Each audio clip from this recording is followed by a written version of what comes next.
Welcome to another edition of the Daily Deuce. I'm Gary Graves from just outside Louisville, Kentucky, home of the just completed Kentucky Derby, which Sovereignty won in a close matchup with Journalism, the favorite, and in Maryland, home of the upcoming Preakness, John Webster. John, how you doing there in the land of pleasant living? Hey Gary, I'm doing great, man. How you doing? Well, kind of glad to get the Derby behind me, but it's a when you have to cover a big event like that, there's always some fun. I really love the game day experience, and now it's over, and now I can look forward to summer, and hopefully the Orioles and Nationals will improve. We'll talk about the Orioles and hopefully keep you off the ledge in a minute. I'm being very, very, kind and careful because I know it's a sensitive topic with you right now. Am I right? Well, thank you for your kind words, my friend. We'll we'll come back to the Orioles, and also I want to come back to the Kentucky Derby before we get too far going. Hey, what's going on, John Pitt? How you doing, man? I'm confused, guys. I need you to help me understand the Celtics game plan last night. Ooh, That's a well, nice segue into what we'll talk about first. The Celtics lost a rough one last night, 108-105 to the New York Knicks in overtime. Celtics shot 63-point shots, made 15 of them. In my basic mathematical abilities, I think that means you missed 45 shots. Gary, what saith you? okay. I'm gonna defer to you on Boston and the Knicks because I did not get a chance to see that game. I was more surprised at Oklahoma City's meltdown last night. That was one that I just didn't see coming to Denver. John, I guess the overwhelming theme from the first round games was home court disadvantage, that you had two number one seeds lose at home. You had a number two seed lose at home. And now, we've got Golden State, Minnesota coming up, and I think Minnesota might be the higher seed in that one. That one, I think, is really probably the most intriguing series to watch, even though it's between a 6 and a 7 seed. But both of them, I'll say at this point, are playing with house money, especially Golden State. But I'm going to defer to you on Boston and the Knicks. I heard it was a bizarre sequence down at the end, so please enlighten us on that one. Well, rough game last night. Boston was up by 20, and they weren't able to close the deal. I think personally Boston bounces back. I still think they win the series. As I was sharing with John Pitt, today's game is a little bit different from the game that you played, Gary, that I played, that even John Pitt played. A lot of the game today is predicated on three-point shots and analytics and being able to put up enough three-point shots in order to win a game.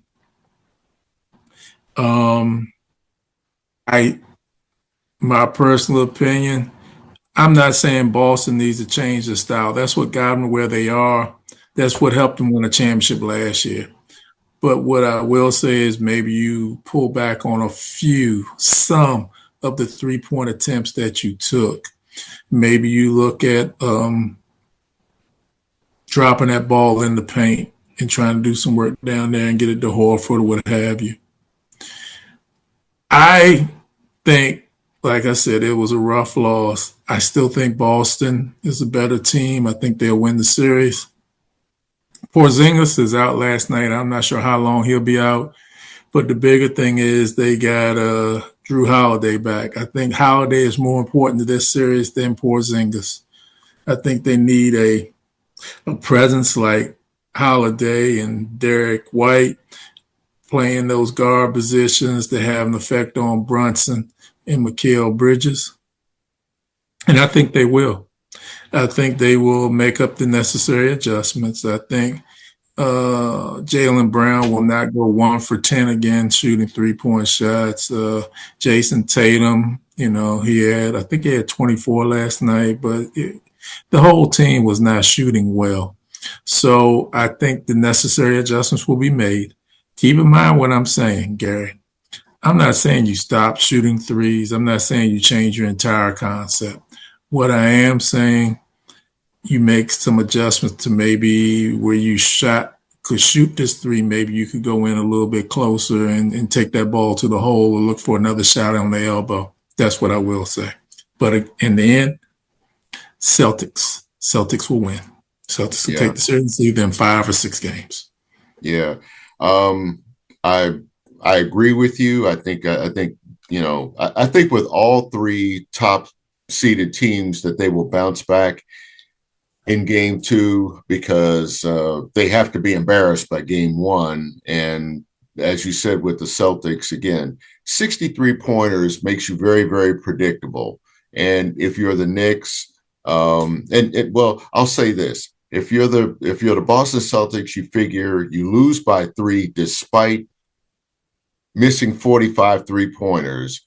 You have to feel good that, okay, some of those shots will fall in game 2. You can't miss them all, just like you can't make them all.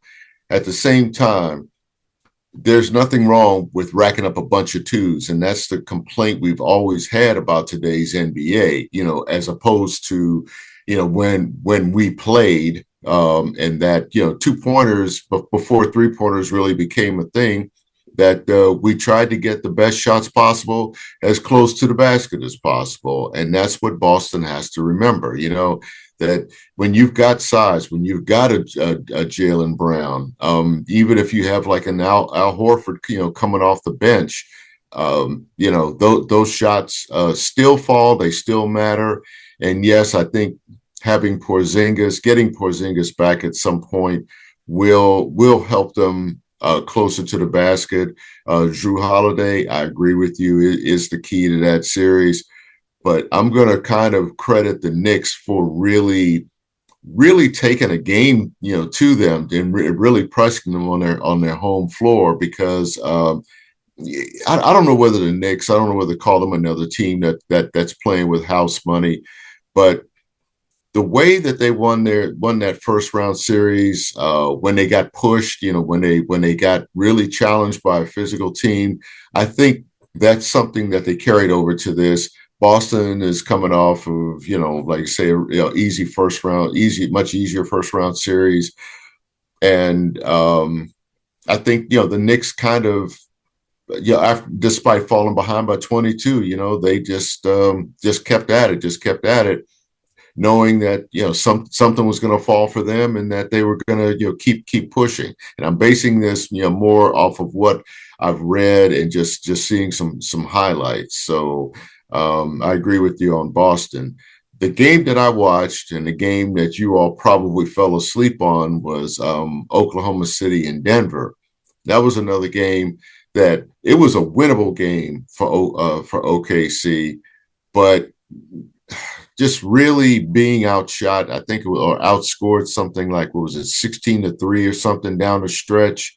Even when they had gotten the lead to double digits, and to be sure, Denver just never let up. They were down at points, I think, in the third quarter. I think, they were down by 12 and they just kept chipping away. They had gotten within 5, then it became 8 or something going into the fourth quarter, but it was well within reach for them. And I'll just say, watching Chet Holmgren on the foul line with those 2 free throws, as long as it took for him to set up for that first free throw, he was thinking, and you knew he was going to miss. The second one, that was the one I was just like, that's where it comes back and bites you.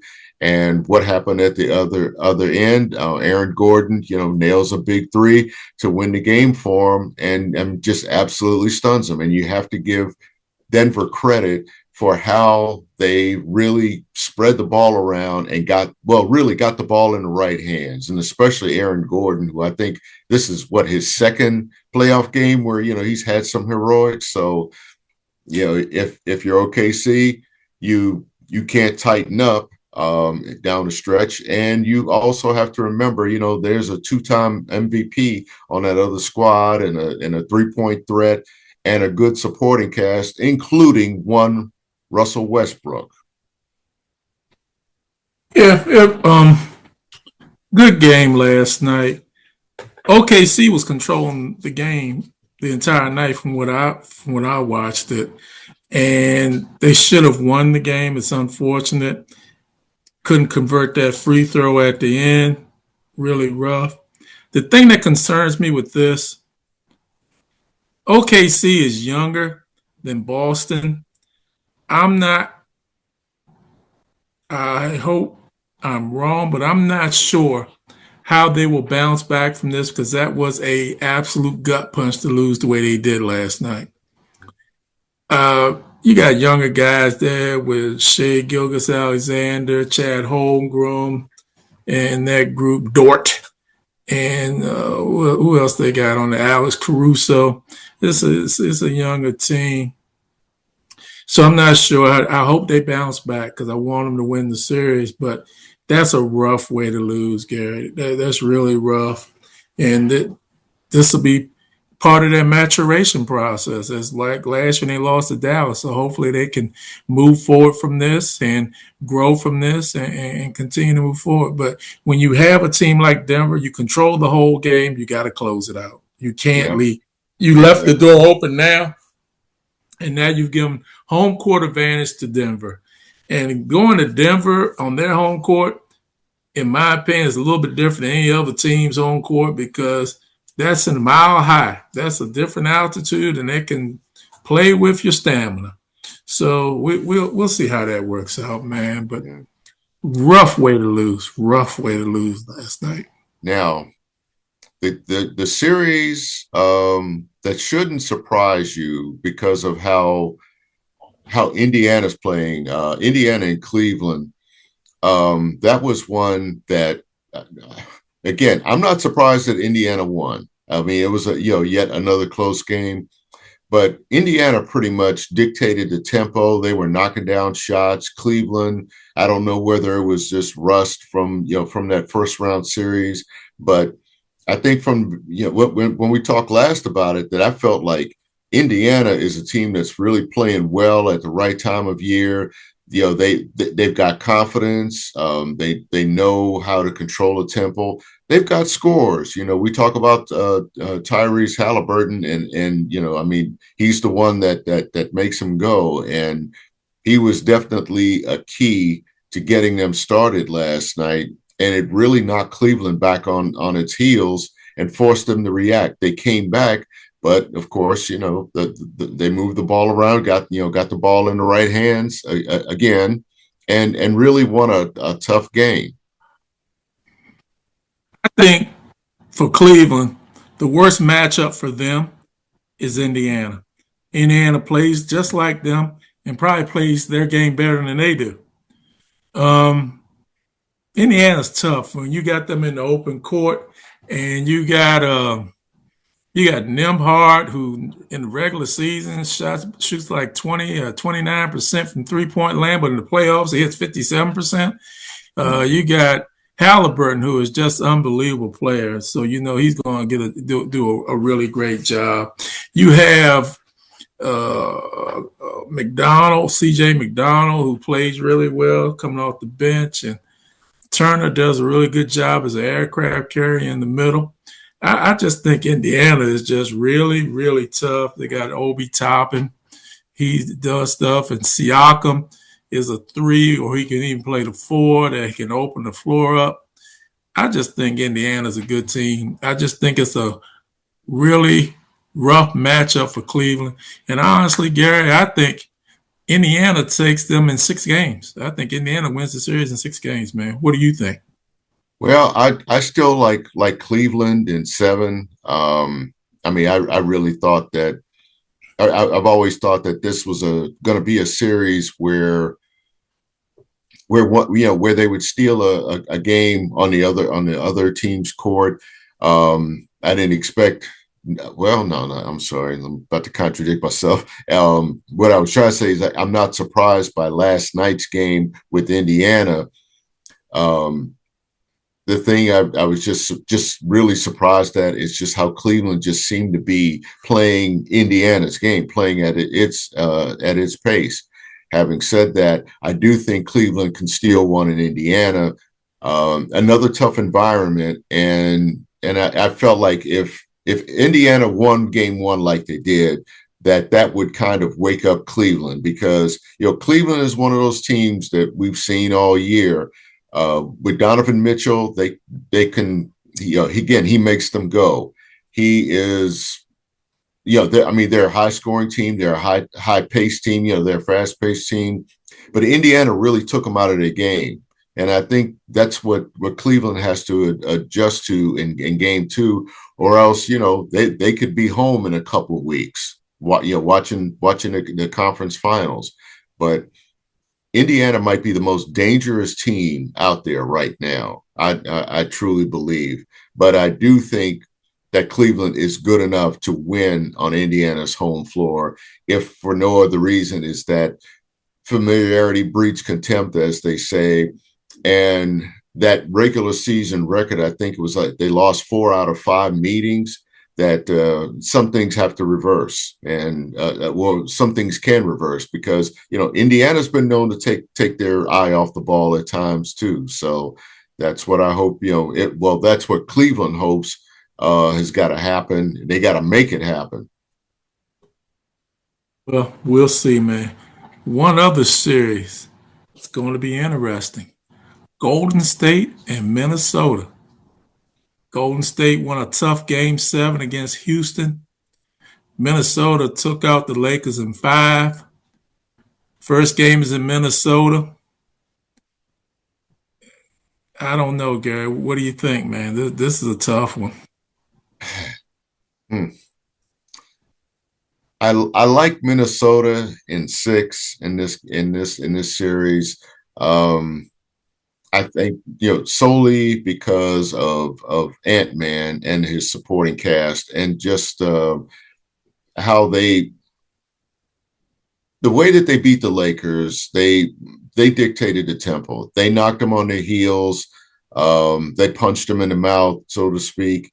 I don't think they'll be able to punch Golden State in the mouth, but I do think that they have enough scoring to keep pace with Golden State, at least from the outside. It doesn't have to necessarily be trying to match Steph Curry's 3-pointers from across the bay, but they've got enough three-point shooters that they can answer any kind of run like that. Now, Buddy Hield is probably the X factor. You saw what he did in Game 7 for Golden State.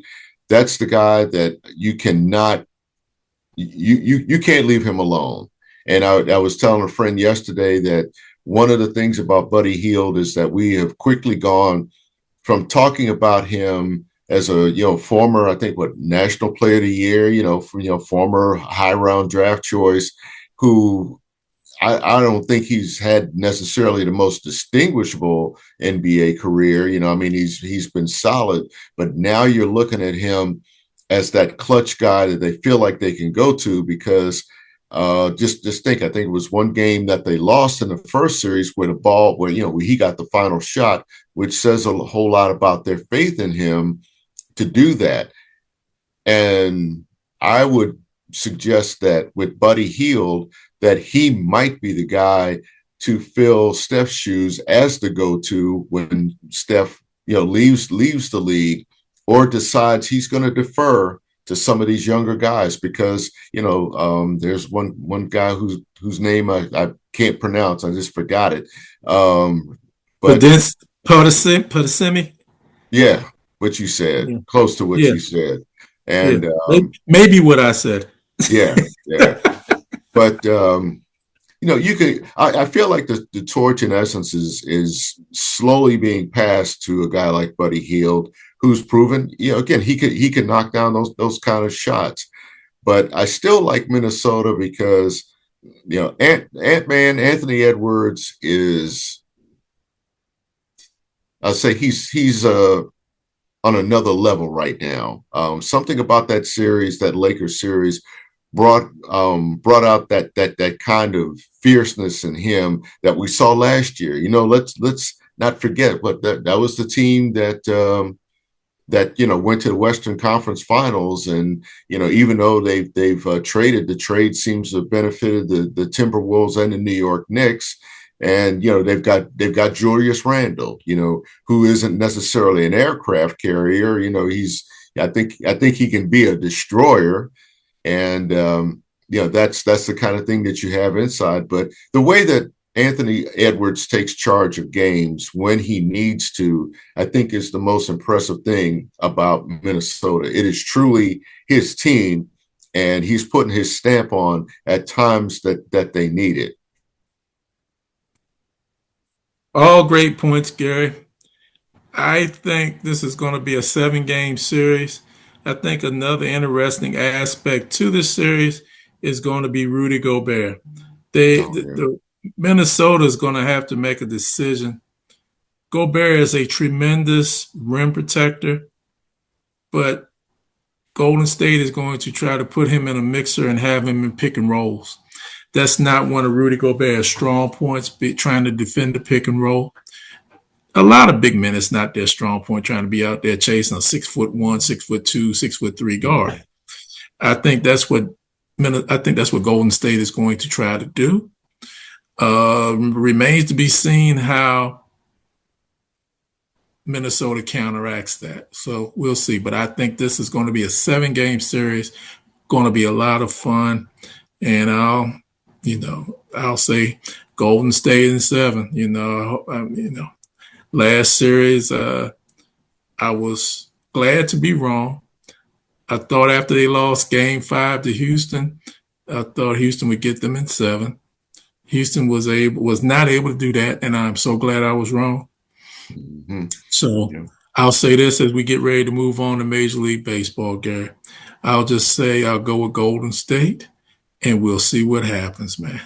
All right. I've got Minnesota. Hey, man, we'll see, man.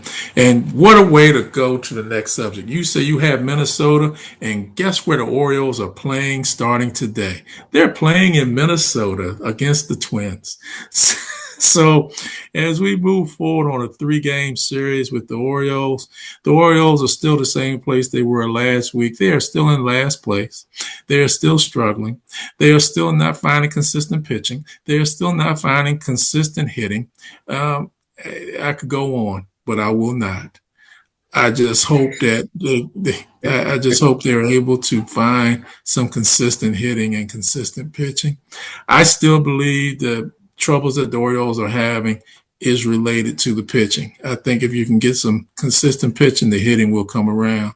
But you can't be in games where you're giving up. This past Sunday against the Kansas City Royals, the Royals were the least, how do I say this? They had hit the fewest home runs of any team in the American League, and they hit 7 home runs on Sunday.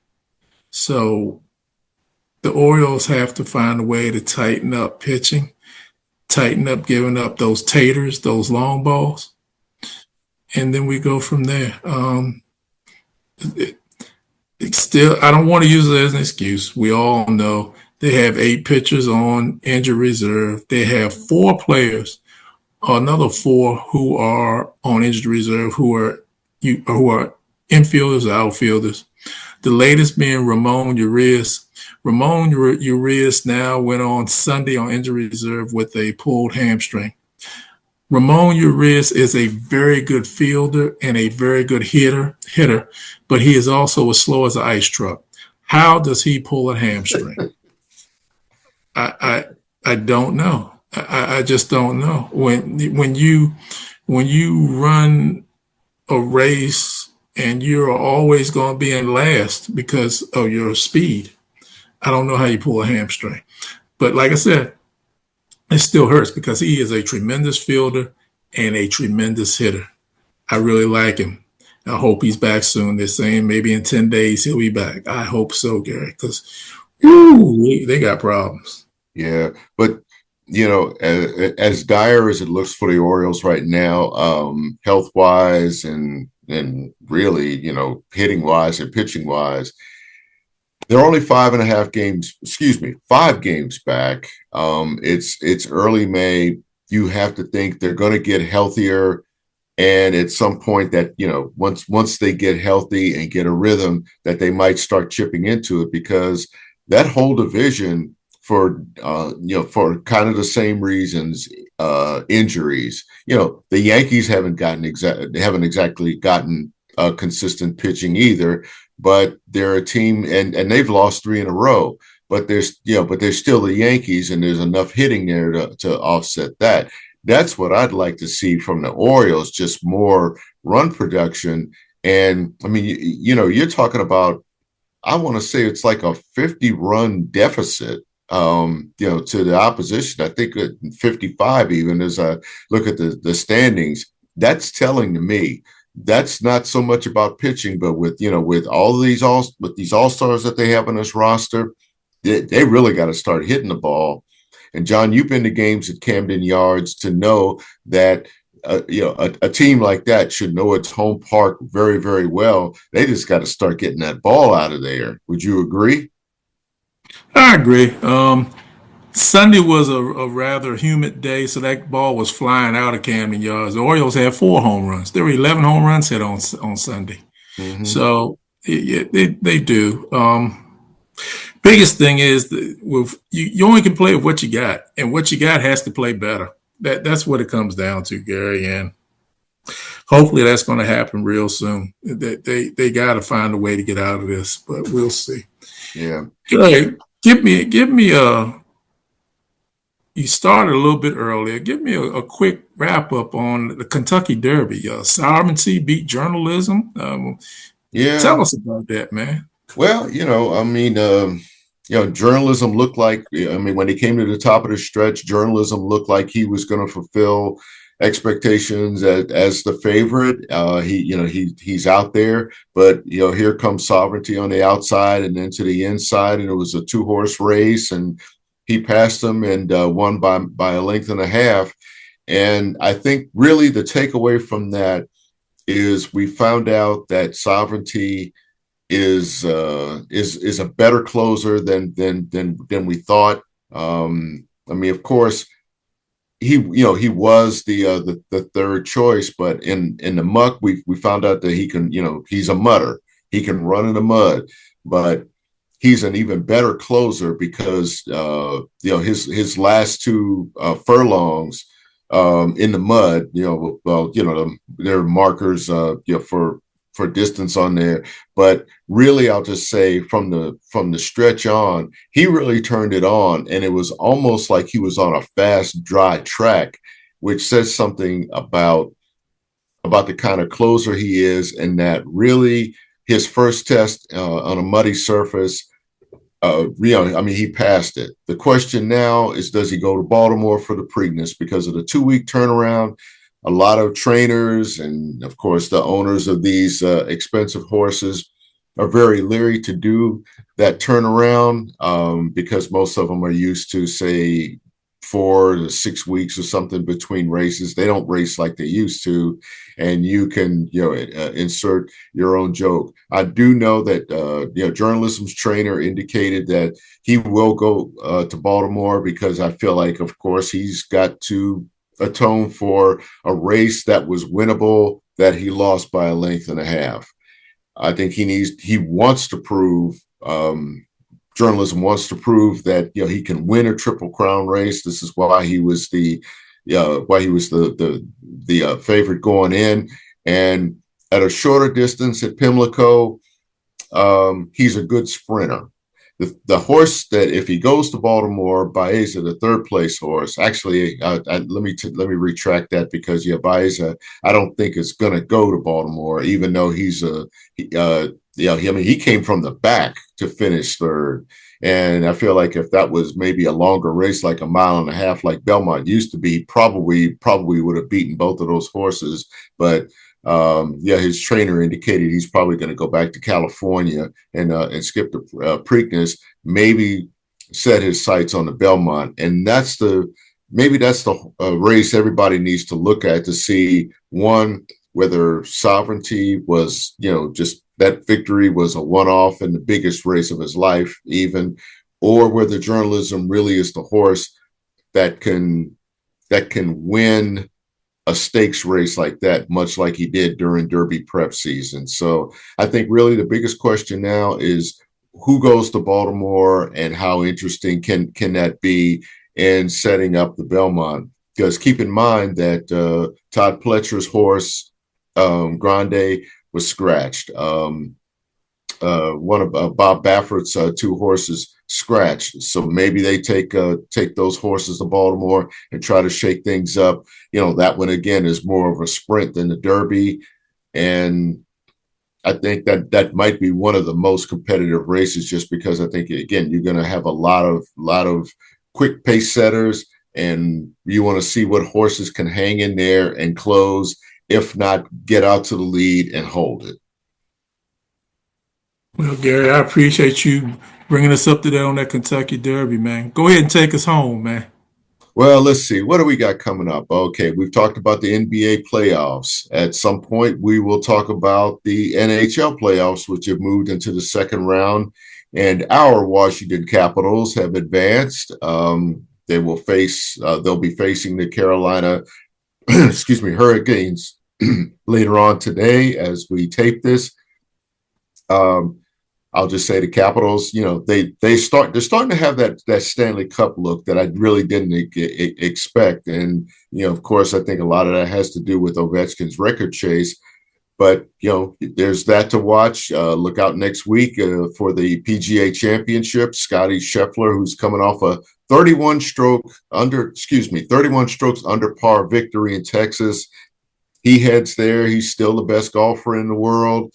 And let's see, I'm trying to think of what else. That's probably it in terms of big events coming up. Oh yeah, the French Open is about to start up soon. So yep, that's another one to keep an eye out for. So hey, watch us on YouTube, watch us on Facebook. We'll send you a link, those of you that know us, and yeah, we'll have a lot more to talk about next week, John. Hey, another great week in sports. Thanks for watching us this week. Watch, as I always say, as Gary and I always say, watch some NBA basketball, the playoffs, watch the NHL playoffs, watch some baseball, watch some soccer. But above all else, just watch some sports and come back and see us real soon. Take care.